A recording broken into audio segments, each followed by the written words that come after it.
Chuck Norris wiped down the counter of his fried chicken restaurant for the third time that evening. The small shop, nestled in the busy commercial district of Mare Tranquillitatis Lunar Colony, was empty except for himself and his young employee, Sammy Williams. Outside the reinforced glass windows, earth hung like a blue marble in the pitch-black sky. "Almost closing time, boss," Sammy called from the kitchen where he was cleaning the fryers. "Want me to lock up?" Chuck shook his head. At 17 years old, he still preferred doing things himself. The experimental military treatments from his ranger days had stopped his aging process somewhere around his mid-60s, leaving him with his signature beard, now naturally white, and the same strength and reflexes that had made him a legend on Earth all those decades ago. "I'll handle it," Chuck said. "You can head home early tonight." Sammy poked his head through the kitchen doorway. "You sure? My apartment module is just down the corridor. It's no trouble to stay." "Go on," Chuck insisted. "Your wife probably wants to see you before midnight for once." Sammy grinned and untied his apron. "Thanks, boss. See you tomorrow." Chuck nodded and continued wiping surfaces that were already clean. Roundhouse Kickin' Chicken was more than just a cover identity for him. He genuinely enjoyed the routine and simplicity of running a restaurant. Few people knew that the legendary Chuck Norris himself worked behind the counter every Thursday. At this particular location, thanks to the fake beard and glasses he wore as a disguise, most customers assumed he was just an old-timer named Bill who made the best fried chicken in the solar system. The door slid open with a soft hiss, letting in two men wearing crisp business suits. Chuck suppressed a sigh. 5 minutes before closing, and now he had customers. "Evening," Chuck said, putting on his friendly restaurant owner smile. "What can I get for you, gentlemen?" The taller man scanned the digital menu floating above the counter. 2 16-piece buckets and 4 large sides of mac and cheese. Chuck raised an eyebrow. That was a lot of food for just 2 people. "Coming right up. For here or to go?" "To go," the shorter man replied, not making eye contact. Chuck nodded and entered the order into the system. "That'll be ready in about 10 minutes. Would you like anything to drink while you wait?" Both men shook their heads and moved to sit at a table in the corner of the restaurant. Chuck activated his hearing implant, another military upgrade from years ago, and adjusted it to focus on their conversation while he prepared their order in the kitchen. "The meeting starts in 30 minutes, the taller man said, his voice now clear in Chuck's enhanced hearing. "Everyone will be hungry." "Did you check if we were followed?" the shorter man asked. "Of course. This place is clean. Nobody would suspect a fried chicken shop on the main commercial strip." Chuck kept his movements casual as he loaded chicken into the pressure fryer. Something about these men seemed off. Their accents had the distinct nasal quality of people from the Neptune colonies, unusual visitors to find this far inward in the solar system. "Any word on Phase 7? the taller man asked. The shorter man lowered his voice, but not enough to evade Chuck's enhanced hearing. "The scientists are making progress, but they need more information about the quantum displacement technology. And the bounty still stands. 1 million credits for anyone who can provide detailed specs on the Earth. Defense Initiative's shield generators." Chuck nearly dropped the basket of chicken. The Earth Defense Initiative was top secret. He only knew about it because of his long history with Earth's military. If these men were discussing it so casually, something serious was happening. "Is your source in EDI still reliable?" the taller man asked. "So far, they don't suspect a thing. By the time Earth realizes what we're doing, it will be too late." Chuck finished preparing their order, carefully controlling his expression. He packaged everything into thermal containers and carried them out to the counter. "Here you go, gentlemen. 2 16-piece buckets and 4 large mac and cheese. That'll be 78 lunar credits." The shorter man waved his wrist over the payment terminal, the transaction completed with a soft chime. "Thank you for choosing Roundhouse Kickin' Chicken," Chuck said with a practiced smile. "Enjoy your meal." The men grabbed their food and left without another word. Chuck watched through the window as they walked down the curved corridor of the lunar commercial district, eventually turning into a maintenance tunnel that led toward the old mining sector. Chuck stood frozen for a long moment, then moved quickly to lock the front door and close the security shutters. He went to the back office and placed his palm on a hidden scanner beneath his desk. A small section of the floor slid open, revealing a safe. Inside was a communication device that he hadn't used in years.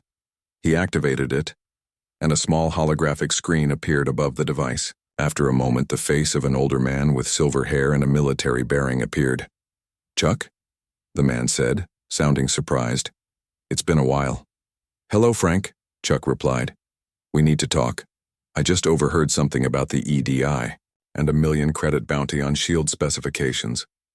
Frank Morgan's expression hardened. "Where are you now?" "At my restaurant. Mare Tranquillitatis Colony." "Stay there. I'm sending a secure team to you." Frank paused. "And Chuck? It's good to see you back in the game. Earth may need you again." Chuck ended the transmission and returned to the front of the restaurant. Through the window he could see the darkness of space and the bright blue Earth hanging above the lunar landscape. Somewhere up there, powerful forces were at work.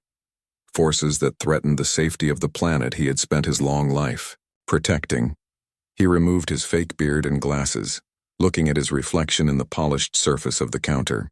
The face that stared back at him was weathered but strong, with clear eyes that had seen centuries of conflict and peace. Chuck Norris had been enjoying his quiet retirement running a fried chicken restaurant.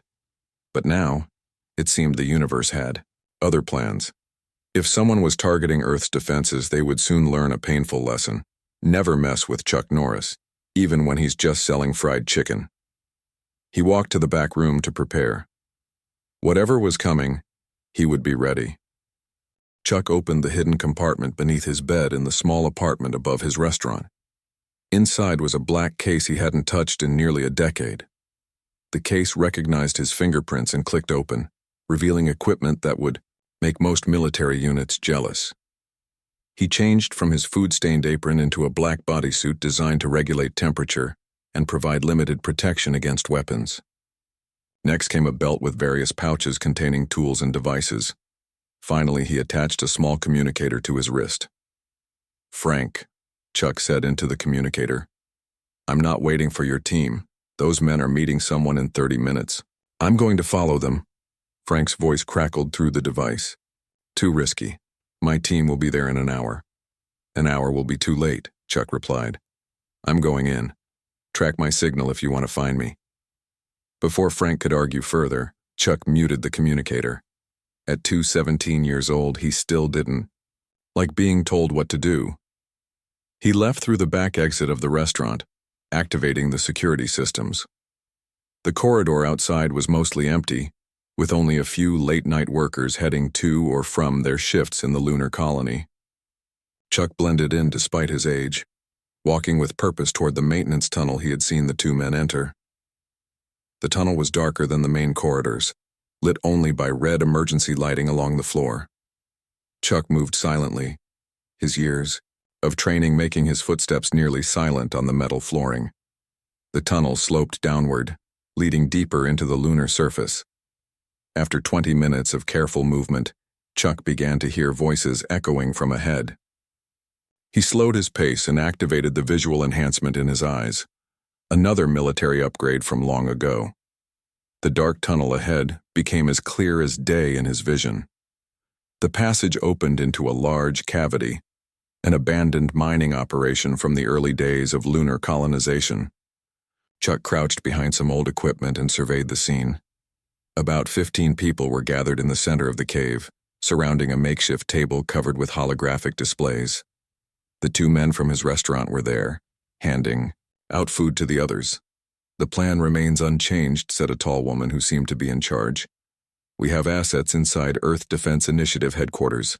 Once we have the shield specifications, our scientists can develop a countermeasure." "What about our timeline?"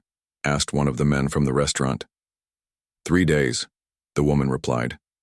"The Earth fleet will be conducting exercises near Mars, leaving minimal protection around Earth itself. That's our window." Chuck frowned.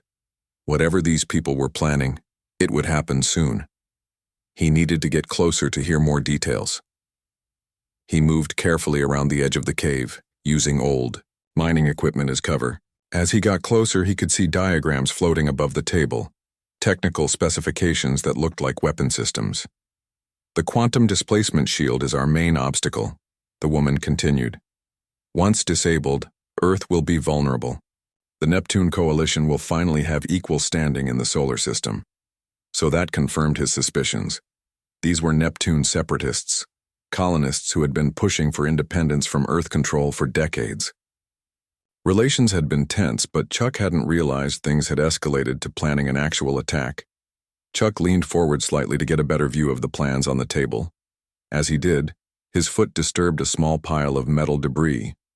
The noise was tiny, but in the quiet cave it echoed. 15 heads turned in his direction. "Security breach," the woman shouted. "Find them." Chuck knew his cover was blown. Instead of retreating, he stood up and stepped into the light. "Evening, folks," he said calmly. "Enjoying the chicken?" There was a moment of shocked silence as the group stared at the old man who had just revealed himself. Then recognition dawned on the face of the taller man from the restaurant. "It's the cook," he said. "The old man from the chicken place." The woman narrowed her eyes. "Search him." 2 men approached Chuck cautiously. He remained still, hands loose at his sides, waiting for them to get close enough. When they were within arm's reach, Chuck moved. His right hand shot out, grabbing the first man's wrist and twisting. There was a sharp crack as the bone broke. Before the man could cry out, Chuck had already spun him around and pushed him into the second attacker. Both men went down in a tangle of limbs. The rest of the group stood frozen in shock. Few people had ever seen someone move that fast, especially not someone who appeared to be in his 60s. "He's enhanced," the woman said, backing up. "Get the weapons." Several people reached for cases stacked near the wall. Chuck knew he couldn't let them arm themselves. He sprinted forward, covering the distance to the table in seconds. With a sweep of his arm, he sent the holographic projector crashing to the ground. Chaos erupted as the separatists scrambled to respond. Chuck moved through them like a force of nature, disabling opponents with precise strikes. He wasn't trying to kill anyone, just neutralize the threat. 3 men surrounded him, trying to attack at once. Chuck ducked under a wild punch came, up with an uppercut that sent one attacker flying backward. He pivoted, blocked a kick from the second, and countered with a palm strike to the chest that left the man gasping for air. The third managed to land a glancing blow to Chuck's shoulder before receiving an elbow to the solar plexus that dropped him to his knees. The woman leader pulled out a small energy pistol, illegal on most colonies. She fired. The blue energy pulse narrowly missing Chuck's head as he dove behind mining equipment. "You're too late," she shouted. "Our agent is already inside EDI headquarters. By this time tomorrow we'll have what we need." Chuck peered around his cover, assessing the situation. Most of the separatists were either down or retreating toward a tunnel on the far side of the cave. The woman was backing away, still pointing her weapon in his direction. "Whoever you are, old man," she called out, "you can't stop what's coming." She fired several more shots, forcing Chuck to stay behind cover. By the time he could safely look again, she and the remaining separatists had disappeared down the far tunnel. Chuck stood up, surveying the scene. 3 men lay unconscious while 2 more were holding injured limbs and staring at him with fear. The holographic projector was destroyed, but he could see fragments of data still visible in its broken display, coordinates, technical specs, and a name that made his blood run cold: Operation Solar Flare. His communicator buzzed. "Chuck? Chuck, do you copy?" Frank's voice sounded worried. "I'm here," Chuck replied. "I found them, Frank. Neptune separatists planning something called Operation Solar Flare. They have someone inside EDI headquarters." Frank was silent for a moment. "This is worse than I thought. My team is 10 minutes from your location. Wait for them."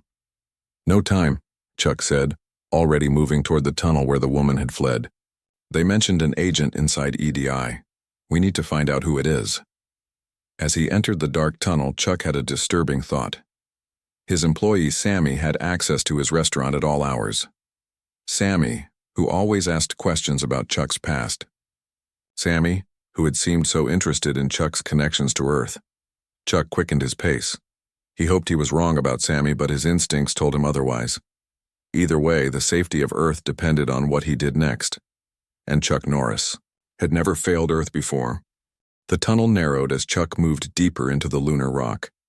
His enhanced vision allowed him to see in the dim emergency lighting, but even he had to slow down as the path twisted and turned. The Separatists had a head start, and he could no longer hear their footsteps echoing ahead. His communicator buzzed again. "Chuck, my team has reached your restaurant," Frank said. "Where are you now?" "Following a tunnel that branches off from the mining cave," Chuck replied quietly. "Send your team to the main transport hub. I think the Separatists are trying to leave the colony." "Copy that. But Chuck, be careful. Our intel suggests these Neptune operatives might have help we didn't know about." Chuck was about to ask what Frank meant when he heard a noise up ahead. He pressed himself against the wall and waited. The sound of footsteps grew louder, but it seemed to be just one person. Chuck readied himself for a confrontation. A figure rounded the corner, moving quickly. Chuck reached out, grabbed the person by the collar, and slammed them against the wall. "Wait! Don't hurt me!" a woman's voice cried out. Chuck's enhanced vision focused on the face before him. It was a woman he had never seen before, wearing what looked like an Earth military uniform under a civilian coat. "Who are you?" Chuck demanded. "Kelly Adams," she gasped. "Earth Defense Initiative. I'm undercover tracking the Neptune Separatists." Chuck didn't release his grip. "Prove it." The woman reached slowly into her pocket and pulled out a small badge. It glowed with the authentic EDI encryption pattern that Chuck recognized from his days in service. "Frank Morgan sent me 6 months ago," she explained as Chuck loosened his hold. "I've been infiltrating the Neptune cell, but my cover was blown today. They're on to me." Chuck released her completely but remained cautious. "What do you know about Operation Solar Flare?" Kelly straightened her uniform. "It's not what you think. The Neptune Separatists aren't planning a conventional attack on Earth." She looked around nervously. "We shouldn't talk here. They could come back any minute." "There's a maintenance room up ahead," Chuck said. "We can talk there." They moved quickly down the tunnel until they reached a small door marked Lunar Colony Maintenance. Chuck bypassed the lock with a device from his belt, and they slipped inside. The room was cramped, filled with tools and spare parts for the colony's life support systems. "Talk," Chuck said once they were secure. Kelly took a deep breath. "The quantum displacement shield isn't just for protection against asteroids or conventional attacks. It's designed to hide Earth." "Hide it from what?" 17 years ago, our deep space monitoring stations detected something approaching the solar system. Not asteroids or natural phenomena, ships, thousands of them. Chuck processed this information. "Aliens?" Kelly nodded. "The EDI was formed in response. The quantum shield was developed to make Earth invisible to their sensors. But the Neptune colonies think Earth is making a mistake." "Why?" Chuck asked. "Because the aliens might not be hostile. The Neptune scientists believe they're refugees fleeing from something worse. They've been trying to contact the alien fleet against Earth's direct orders." Chuck frowned. "And Operation Solar Flare?" "It's their plan to disable the shield temporarily, just long enough to send a clear signal to the alien fleet. They believe, if we don't communicate with them now, we'll miss our chance before—" She hesitated. "Before what?" "Before whatever they're running from finds us too." Chuck was silent for a moment, processing this information. "Why the name Solar Flare?" "Because that's their cover story. If Earth detects the shield going down, the Separatists will make it look like a solar flare caused a temporary malfunction." The door to the maintenance room suddenly hissed open. Chuck spun around, ready to fight, but froze when he saw who was standing there. "Sammy?" His employee stood in the doorway, holding an advanced weapon that Chuck didn't recognize. "Hello, boss," Sammy said with a sad smile. "I was hoping you wouldn't get involved in this." Kelly reached for a weapon at her side, but Sammy was faster. He fired a shot that hit the wall next to her, causing her to freeze. "Don't," Sammy warned. "This isn't a standard energy weapon. It will vaporize you." Chuck stepped forward. "Sammy, what are you doing? Are you working with the Separatists?" "It's complicated," Sammy replied. "But yes, I've been watching you for months now. We knew someone with your skills and connections would be useful." "You've been using me," Chuck said, his voice cold. "Not just using you. Learning from you. Sammy lowered his weapon slightly. Chuck Norris, the legend, the man who's lived for over 2 centuries protecting Earth. I was honored when they assigned me to monitor you. So you're a Neptune agent, Chuck concluded. Sammy shook his head. No, I'm not from Neptune. I'm not even from this solar system. Chuck and Kelly exchanged shocked glances. The refugees, Kelly whispered. They're already here. Advanced scouts, Sammy confirmed. We've been living among humans for years, learning your languages, your cultures, trying to find allies. The bounty, Chuck said. The 1,000,000 credits for information about the shield. We need to contact our fleet, Sammy explained. They're approaching your system now, but Earth's shield will deflect them. Without guidance, they'll be redirected into your sun. Millions will die. Why should we trust you? Kelly demanded. Because if we wanted to harm Earth, we could have done it already, Sammy replied. He reached up and touched a spot behind his ear. His appearance shimmered slightly, revealing subtle differences. His eyes were now a deeper blue with vertical pupils, and his skin had a faint bluish tint. Chuck remained calm despite his surprise. If you're telling the truth, why not approach Earth's governments directly? We tried 7 years ago, Sammy said. They responded by building the shield and creating the EDI. They're afraid. With good reason, Kelly interjected. You're aliens. We're refugees, Sammy corrected. And time is running out. Our fleet will reach the outer edge of your shield in less than 3 days. If they can't establish contact with us, their navigation systems will fail, and they'll be pulled into your sun. Chuck studied the being who had been his employee for months. Sammy had always been reliable, honest in their dealings. He had never seen any sign of malice. What's chasing you? Chuck asked. Sammy's expression darkened. We call them the Devourers. They consume entire worlds. They destroyed our home system. They've been following us for nearly 50 Earth years, wiping out any civilization that helps us. And you led them here, Kelly said accusingly. Not intentionally, Sammy replied. But yes, eventually they will come, whether you help us or not. Chuck looked between them, weighing his options. He had protected Earth for his entire long life. Now he faced a decision that could change the fate of his world forever.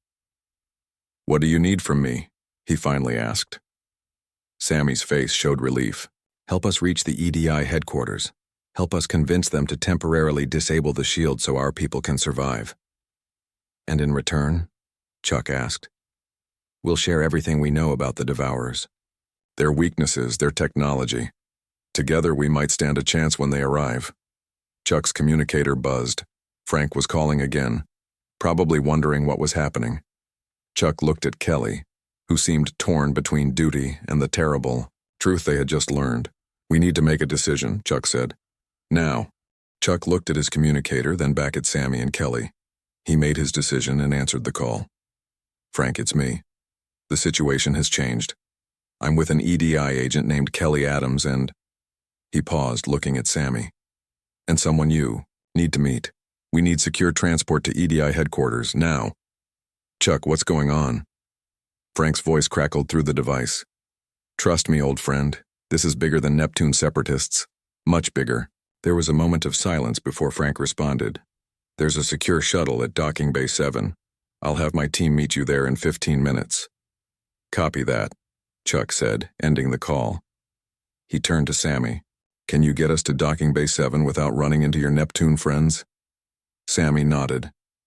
I know a maintenance route that should be clear. Kelly still looked suspicious. How do we know this isn't a trap? He could be leading us right to the separatists. He's had plenty of chances to harm me before now, Chuck replied. Besides, I'm Chuck Norris. Trapping me usually doesn't end well for the trappers. Sammy led them through a series of narrow maintenance tunnels. The passages were tight and dusty, clearly not used often by the colony staff. After 10 minutes of careful movement, they reached a service door that opened near the docking bays. Sammy peered through a small viewing port in the door. The main corridor is clear, but there are 2 Neptune agents near Bay 5. We'll need to avoid them. Leave that to me, Chuck said. He pulled a small device from his belt and handed it to Kelly. When I give the signal, take Sammy to Bay 7. This will open any locked doors. Before either could object, Chuck slipped through the door and into the main corridor. He walked openly, his posture relaxed, just an old man taking a stroll through the colony. The two Neptune agents noticed him immediately. One nudged the other and they both started moving toward Chuck, hands reaching inside their jackets for weapons. "Excuse me, sir," the taller agent called out. "This area is restricted. Right now, you'll need to turn around." Chuck smiled warmly. "Oh, I'm sorry. I must have taken a wrong turn. These colony corridors all look the same to me." He took a step closer to the agents.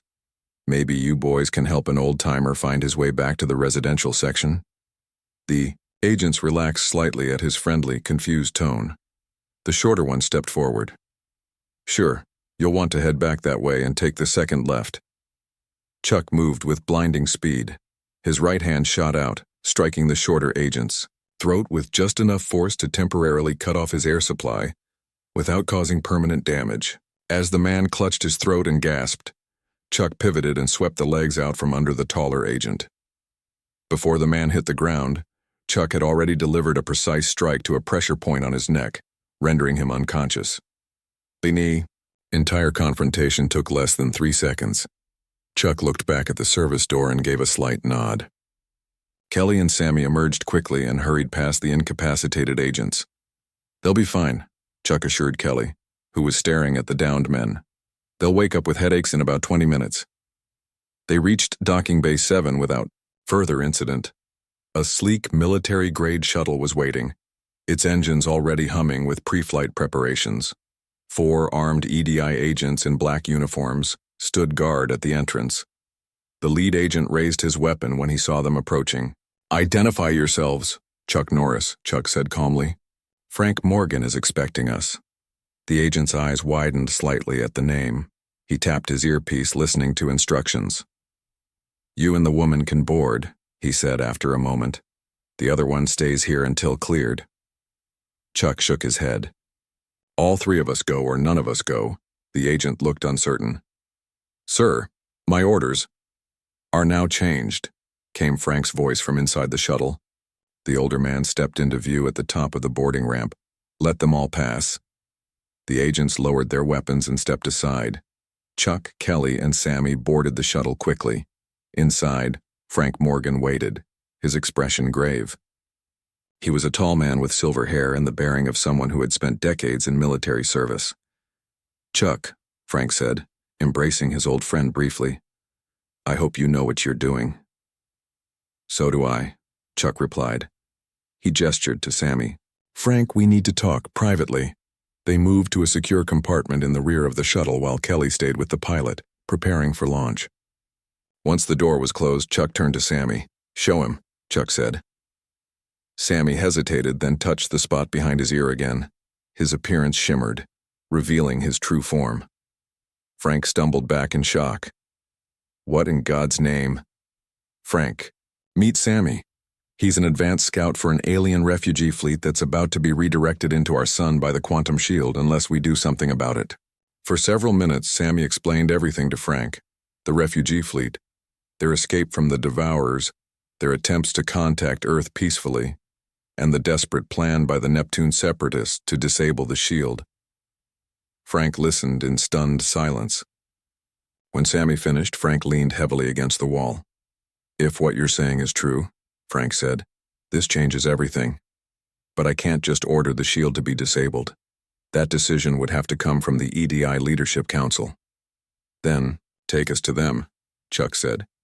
"Let Sammy tell them what he told us." Frank shook his head. "It's not that simple.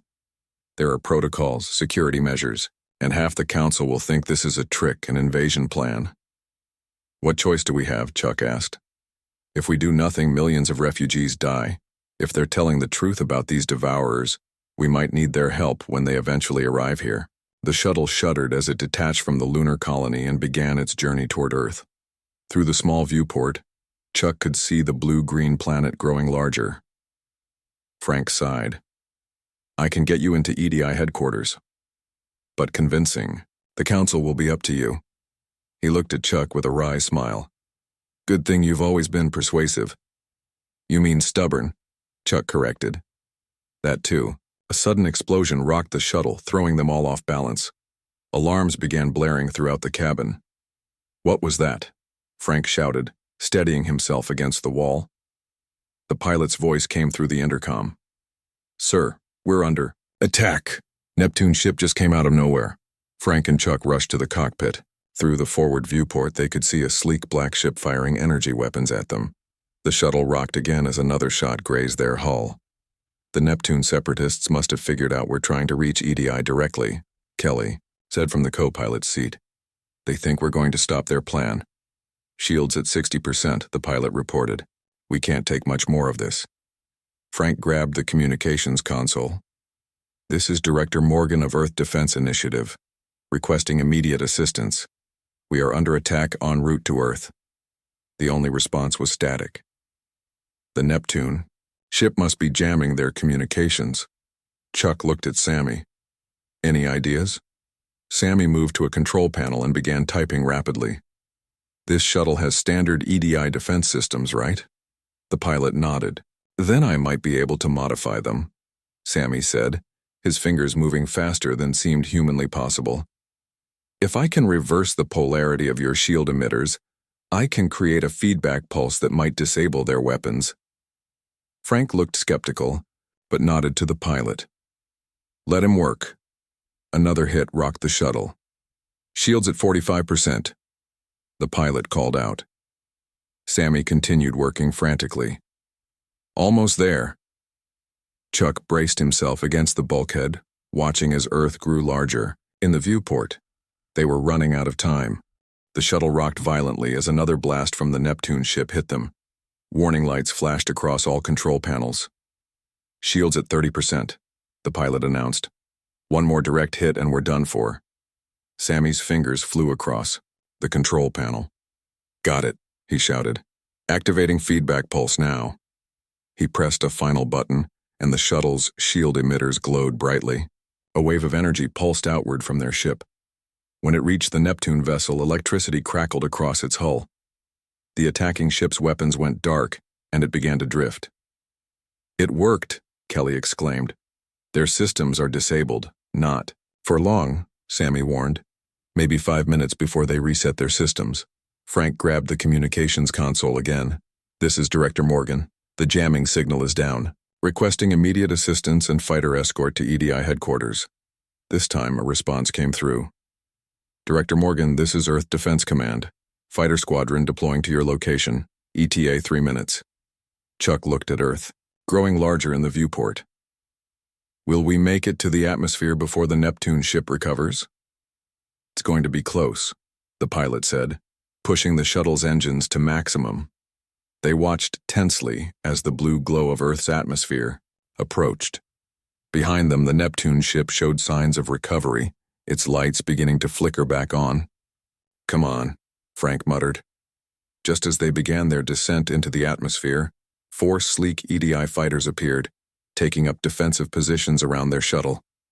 The Neptune ship, its systems now partially restored, turned away rather than face the superior firepower. We're clear, the pilot announced. Beginning approach to EDI headquarters. 20 minutes later, they landed on a secure platform atop a massive building in what had once been Geneva, Switzerland. Armed guards surrounded the shuttle as soon as it touched down. As they disembarked, Frank addressed the security team. These people are with me. We need an emergency meeting with the council immediately. The head of security looked at Sammy suspiciously. Sir, our scanners are detecting anomalies with this individual. I'm well aware, Frank said firmly. That's why we need the emergency meeting. The security team escorted them through a series of checkpoints and secure elevators, eventually bringing them to a large conference room deep within the building.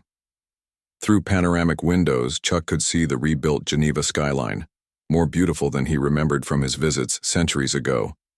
12 serious-looking men and women in formal attire sat around a large table. They looked up with expressions ranging from curiosity to open hostility as Frank led Chuck, Kelly, and Sammy into the room. Director Morgan, a stern woman at the head of the table, said, This had better be important to call an emergency session. Madam, Chairwoman, Frank replied. It is perhaps the most important meeting in human history. He gestured to Sammy. We have a visitor. Sammy stepped forward and deactivated his disguise. Gasps and exclamations filled the room. Several council members rose from their seats in alarm. Please, Sammy said, raising his hands to show he was unarmed. I mean no harm. My people mean no harm. But we need your help. For the next 15 minutes, Sammy explained everything to the council, the refugee fleet, the devourers, and the critical need to temporarily disable the quantum shield to allow safe passage. When he finished, the room was deadly silent. The chairwoman looked at Frank. Can you verify any of this? Frank nodded. Parts of it, yes. Our deep space monitoring did detect a large group of objects entering the outer solar system 17 years ago. That's why we built the shield. And these devourers? Another council member asked. We have no confirmation, Frank admitted, but if they exist as described, they represent an extinction-level threat to Earth. The council members began arguing among themselves. Some demanded proof, others suggested capturing Sammy for study, and a few even recommended shooting down the refugee fleet as a precaution. Chuck had heard enough. He stepped forward, his presence commanding attention despite his age. The room gradually fell silent. I've protected Earth for over 2 centuries, Chuck said, his voice firm but calm. I've fought in wars you've only read about in history books. I've seen humanity at its best and its worst, and I've learned to trust my instincts. He gestured to Sammy. This being has lived among us peacefully. He and his kind could have attacked us at any time. Instead, they're asking for help. If we turn them away, millions of innocent lives will be lost. He paused, looking each council member in the eye. And if these devourers are real, we'll face them alone. The chairwoman studied Chuck for a long moment. Mr. Norris, your reputation precedes you, but this decision affects the entire planet. We cannot simply take this alien's word. Then don't, Kelly spoke up. Take mine. She stepped forward. As an EDI field agent, I've spent 6 months tracking the Neptune separatists. Everything they discovered about the refugee fleet checks out. The council debated for another hour while Chuck, Frank, Kelly, and Sammy waited. Finally, the chairwoman called for a vote. It was close, but the decision was made. They would temporarily disable a section of the quantum shield to allow the refugee fleet safe passage. 3 days later, Chuck stood on an observation deck at EDI headquarters, watching the sky. Frank and Kelly stood beside him, along with several council members. Shield Sector 7 disabling now, a technician announced over the intercom. For several minutes, nothing seemed to happen. Then, high in the atmosphere, points of light appeared, dozens, then hundreds, then thousands. The refugee ships, Sammy said, his voice filled with emotion. My people. The ships descended slowly, taking up positions in Earth orbit as agreed. A larger vessel, presumably the fleet's command ship, broke from the formation and continued descending toward the designated landing zone. First contact, Frank said quietly, after all these years of wondering if we were alone. Chuck watched the ships with mixed emotions. He was glad they had saved the refugees, but he couldn't help wondering about the threat following them. How long do we have? Chuck asked Sammy. Before the devourers arrive? 5 years, maybe 10, Sammy replied. They're methodical, moving from system to system, but they never stop. Chuck nodded, his expression determined. Then we have work to do. 1 month later, Chuck stood behind the counter of his fried chicken restaurant on the lunar colony. The place was packed with humans and refugees alike, all enjoying his famous recipe. In the corner, representatives from both species were having an animated discussion over a bucket of extra crispy. Sammy, now openly working as a liaison between humans and refugees, approached the counter. Who would have thought your chicken would become a symbol of interspecies cooperation? Chuck smiled as he prepared another batch. Food brings people together, no matter where they're from. He lowered his voice. Any news on the defense preparations? Thus, combined fleet is taking shape, Sammy said. Your EDI engineers are working well with our technicians. We might actually have a chance when they come. Chuck nodded, satisfied. Good. Because if there's one thing I've learned in 217 years, it's that nobody threatens my home and gets away with it. Not even space monsters. As he served another customer, Chuck reflected on how a simple night at his restaurant had changed the course of human history. Sometimes the biggest adventures began in the most ordinary places, even a fried chicken shop on the moon. And when the devourers eventually arrived, they would learn what countless enemies had discovered over the centuries. Chuck Norris never backs down from a fight.